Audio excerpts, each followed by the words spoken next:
주님과 함께 성령님과 함께 첫 번째 이야기 창세기. 하나님의 명작품 설계도. 창세기 1장에서 3장은 인생의 첫 단추를 열어가는 가장 중요한 장면이라고 볼 수 있습니다.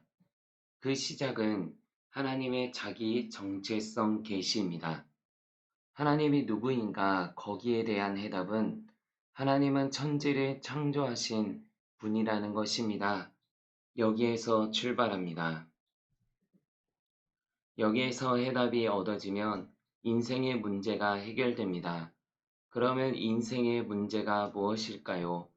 인생의 문제는 2절에 보면 땅이 혼돈하고 공허하고 흑암이 깊음 위에 있을 때라고 기록하고 있습니다. 그렇다면 인생이 언제 하나님의 보호하심 없이 진정한 안정이 있을까요? 이 질문에 대하여 어떤 대답도 없습니다.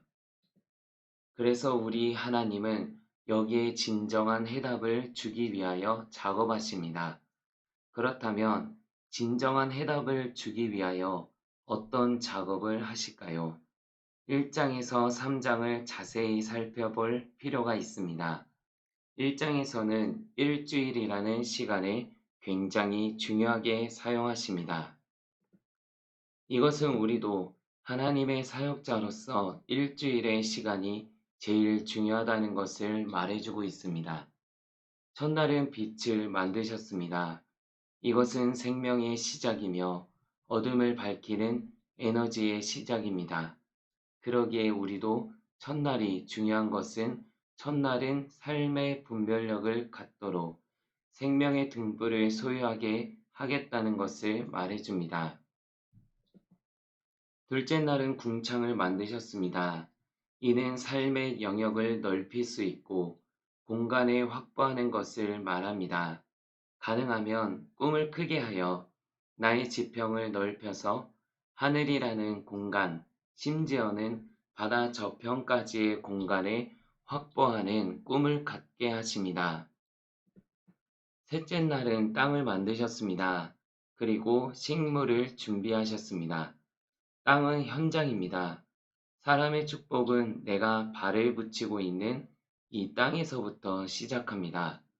이것을 이름하여 삶의 현장이라 합니다. 그리고 주어진 삶의 현장에서 작은 것에 충실할 때 성실하게 열매를 더하면서 삶의 축복이 확산됩니다. 넷째 날은 해와 달을 만드셨습니다. 넷째 날의 중요성은 시간 관리입니다. 낮의 시간을 관리하는 해, 밤의 시간을 관리하는 달을 통하여 인간은 시간이라는 공간 속에서 축복을 누리며 살기에 시간 관리를 통해서 인생의 축복을 누리는 것을 말해줍니다. 다섯 번째 날을 주어진 공간에 채우십니다. 하늘에는 새를, 바다에는 물고기를, 그래서 생육과 번성을 통하여 하나님의 축복을 누리게 합니다. 여섯째 날은 이 땅의 모든 것을 관리하는 축복을, 사람을 하나님의 형상대로 만드셔서 관리권을 주고 누리게 합니다. 그리고 땅에 모든 생물을 주고 또 먹을거리를 주고 가정을 만드셔서 사람이 행복한 삶을 누리도록 축복하셨습니다. 2장에서는 창조 사역의 완성으로 안식일을 주셨습니다. 일곱째 날로서 하나님은 창조의 사역을 완성하시면서 안식일을 정해주셨고 이를 통하여 창조의 완성을 보여주셨습니다. 이는 하나님과 인간의 관계는 안식일을 통하여 영적인 교제를 누리며 교회의 시작을 보여주십니다. 그리고 삶의 현장인 에덴 동산의 창조하신 모습을 자세히 알려주십니다. 강에 하나님의 물을 적시며 에덴의 축복을 누리는데 비손, 기온, 힛데겔, 유브라데 강이 온 땅에 흘러넘쳐서 생명의 역사를 펼치십니다. 그리고 그 강을 통하여 땅을 적실 때 거기에서 각종 실과를 통하여 마음껏 누리게 하십니다. 그리고 에덴을 지키는 규칙, 즉 계약을 세워서 하나님과 인간관계의 성실성을 세우도록 이정표를 세우십니다. 그리고 아름다운 가정을 이루게 하십니다. 3장에서는 하나님의 규칙을 어기면서 하나님과의 관계가 깨어지기 시작하고 이를 통하여 인간에게 부끄러움이 찾아왔습니다. 하나님을 떠나서 숨게 됩니다. 이때 하나님이 가죽옷을 지어 입히셨습니다. 여기서 우리는 하나님의 무조건적인 사랑을 깨달을 수 있습니다. 타락 이후의 후유증. 인간이 죄를 지은 후 하나님과의 관계가 깨어지므로 가정과 민족 공동체에 큰 타격이 왔습니다. 4장에서는 선악과를 따먹은 이후 에덴 동산에서 쫓겨난 아담과 하와가 두 아들을 낳았습니다.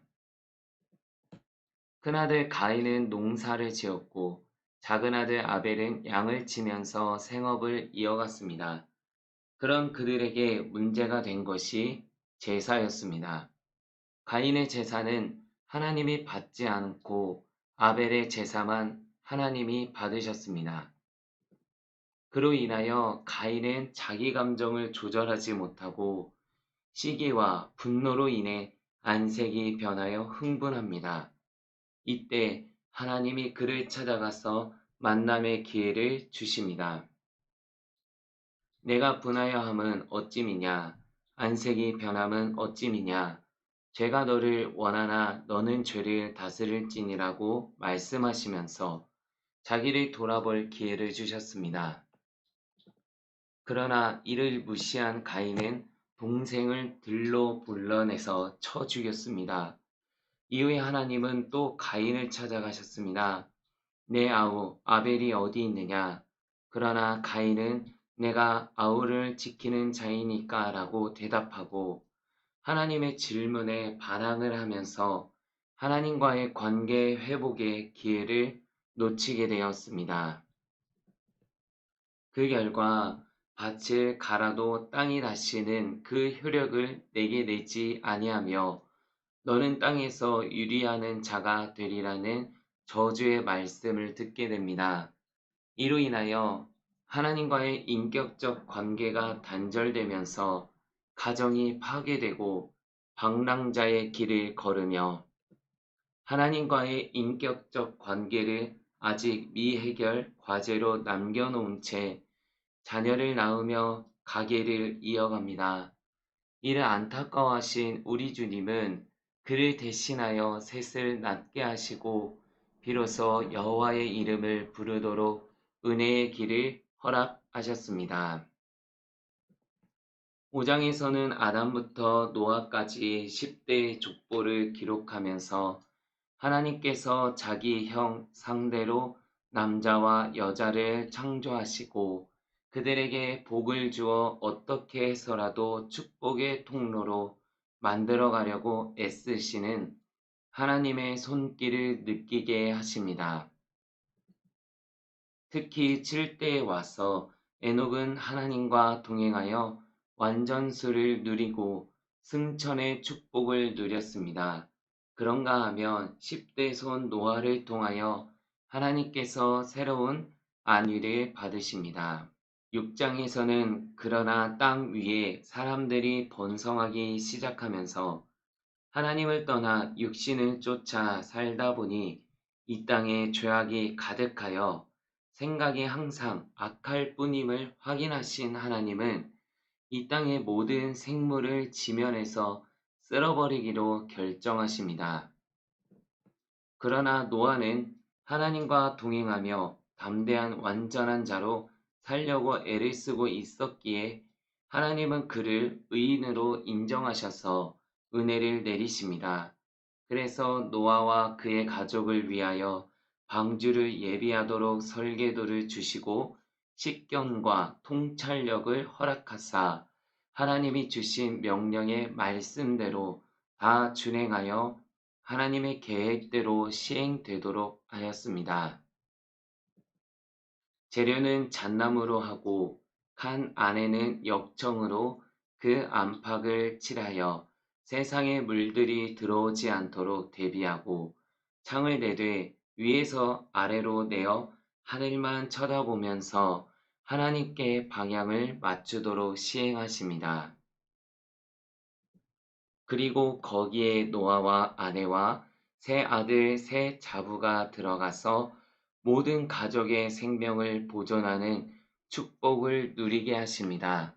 그리고 가축의 생명을 보존하도록 암수 쌍을 그 종류대로 방주에 들어가도록 준비하게 하십니다. 이렇게 하여 하나님은 완전히 죄악된 세상을 쓸어버리셨습니다.